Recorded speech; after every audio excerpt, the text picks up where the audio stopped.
Welcome to part 2 of my Super Mario All-Stars review. Last time I talked about the original Super Mario Bros., but today it's sequel time. We're going to discuss Super Mario Bros. 2 and the Lost Levels. So why are there two different sequels to Super Mario Bros.? If you're a gaming veteran, you probably know, but in case not, here's a refresher. In 1986, just a year after the first Super Mario Bros. Hit the market, Nintendo released Mario 2 in Japan.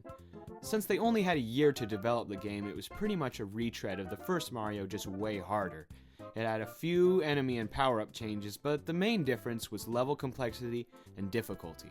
In my opinion, it's the hardest Mario game of all time. Tough as galvanized nails. Tough as a titanium turtle.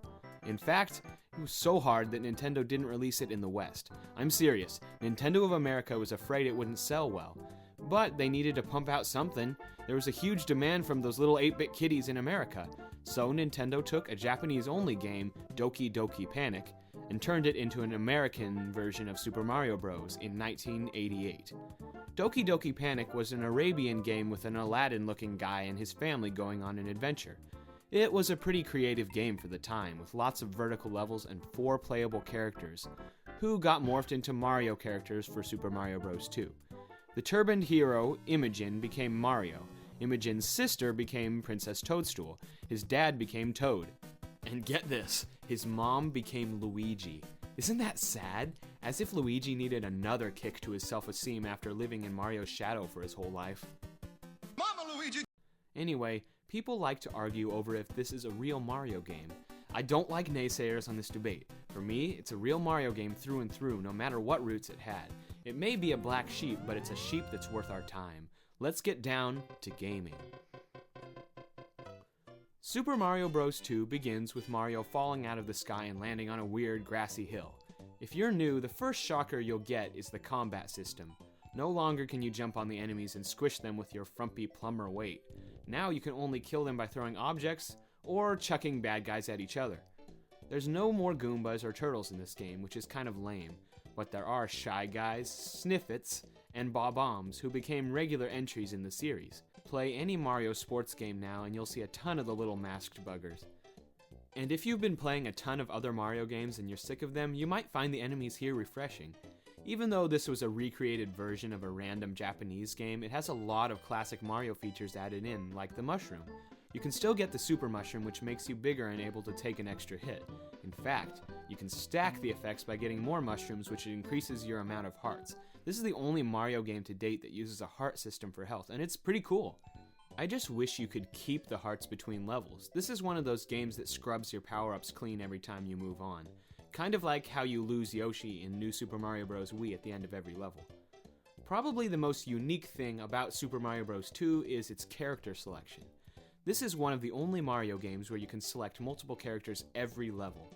It's rare in any full-scale platform for you to have that option, and this is the most influential aspect of the game. It turned Mario's supporting cast into important characters for the first time.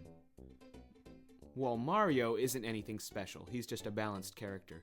But Toad is super fast, super strong, which means he can lift heavy objects quickly, and he's got a crappy jump. Still, he's my favorite character. Toad is a badass, and I feel like the world doesn't understand that. Don't let his stupid voice fool you. He's got the heart of a champion, that little guy. Toad, I'd like to forgive you for all the princesses in another castle business, because you're a pretty cool guy. Mamma mia! Next we have Princess Toadstool. She's pretty weak and slow, but she has a horizontal float jump that is ridiculously useful. It makes jumping across canyons and waterfalls easy for once. Nintendo liked that move so much that they brought it back to Peach's character in Smash Bros. Melee and Brawl.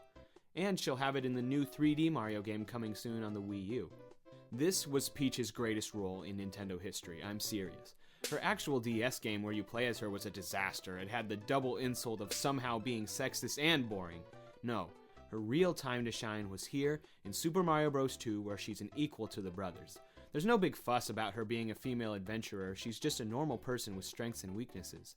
I find it frustrating that so many feminists hate the Mario series when they've never played this game. But enough of my soapbox nonsense. We're here to talk about the game, not macro-level gender issues. Luigi is a really important character in the lineup because he's got the highest jump. He can jump so high that it feels like you're breaking the game's rules, and I love that feeling. But he has some major weaknesses. He slides around like he's on a pair of ice skates when he tries to run, and he's pretty weak. My theory is he's wasted off his ass while he's on the adventure. That's why he stumbles around. I mean, I can't blame him for drinking too much fire flower juice. The guy's been stuck as player 2 for his whole miserable life. Luigi's extra jumping power was actually invented in the Japanese Super Mario Bros. 2, but it wasn't as exaggerated as this. In the Western Super Mario Bros. 2, he basically does a flutter jump. Shigeru Miyamoto invented the kicking animation so it wouldn't feel so awkward when you jump around. And I like it. I was always a fan of flutter jumps, especially when Yoshi uses them. So, what are the levels like in Super Mario Bros. 2? Well, I thought they were really advanced for the time. Compared to the first Super Mario Bros., which repeated levels a lot, this one had really diverse, huge levels. And lots of them were vertical, something you don't see much in the Mario series. The challenge factor is really high, especially in the final fortress, but the levels always had a cool atmosphere to them that keeps you coming back. The bosses were just plain awesome. I'm not a big fan of the Koopa Kids, so I personally love this game because it brought in its own lineup of original bosses. There's Birdo, the gender-confused Yoshi-ish thing that became a staple in the series. There's Mouser, who throws bombs at you, a fire guy, a crab, and then my favorite boss design of all time, Tri-Clyde. No one seems to remember this guy, but wow, what an awesome monster. He's a giant three-headed serpent who spits fire. The Mario series rarely gets such intimidating dark creatures like this. Why can't we bring Tri-Clyde back? I want to play as him in a new game and shoot fireballs at unsuspecting toads. Cook them up! Roast their flesh! Oh yeah, speaking of evildoers, I almost forgot Wart. He's the final boss, but he doesn't deserve much of our time. He's basically a fat frog who looks like Bowser and shoots bubbles out of his mouth. Yes, he's the amphibious version of Bubble Man. You have to kill him with vegetables, and it is a decent boss fight, but still, I don't think he's one of the greatest villains I've seen. Super Mario Bros. 2 has a weird feel to it in general, because it takes place in the dream world Subcon, and not the familiar Mushroom Kingdom. There's some trippy stuff, like the jars that take you into a little dream realm where you can find mushrooms and coins. It's definitely a weird game, and I personally don't find the combat system as fun as the normal jump and fireball system, but it's definitely unique. What really saves this game, though, is the 4 playable characters. It adds a lot of replay to the game and keeps things interesting. If you've never played it, then what are you waiting for, seriously? As far as Black Sheep games go, I think this is a great one. Now, what about the lost levels? I said I would talk about this Japanese Mario sequel, so I'd better be a man of my word. I think this game is okay in its own right, but it's not much of a sequel. It's more of a level-hacked, modified version of the first game. Back in high school, I set out to beat the All-Stars version of Lost Levels, and I did succeed, but it took me a long time and plenty of deaths. You could make an undead army of Marios out of all my failed attempts. The main challenge in the Lost Levels isn't the enemies, quick jumps, or fast-paced action. It's confusion. Once you get a few worlds in, every level starts to become a maze. Remember in the first Mario game how certain castles made you memorize the correct route to get through? Well, Lost Levels does that for about 50% of the game. You have to keep trying out new pipes and new jumps to get through the correct way, and it's tedious as all hell. And there's wind, flying bloober squids, and poison mushrooms and all that shit that makes your trip even more ugly. I just think it's kind of an unpleasant adventure once it gets into the really mazy territory too. That's why I'm not too enthusiastic to talk about it. But people tend to get a kick out of the challenge, and I understand that. All I'm saying is that I'd like the challenge to be more action-oriented and not maze-oriented. That's just my style. Probably the greatest contribution to the game was Luigi as a unique character.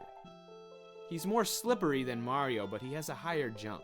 This was the game that invented that idea, even if the Western version made it more mature with the fluttering animation. If you want a hardcore Mario game, go for it. It's packed with levels too. There are 4 bonus worlds in addition to the regular 8. Well, that concludes my discussion of Super Mario Bros. 2. Next up will be the king of the Nintendo Mario series, Super Mario Bros. 3. I know that a lot of you out there are big fans of that one, so be sure to show your support and stay tuned. Oh, and I have a Facebook page now. If you want updates on that next video and SNESman reviews in general, drop by and give me a like. Anyway, have a nice day, and I'll talk to you all again sometime soon.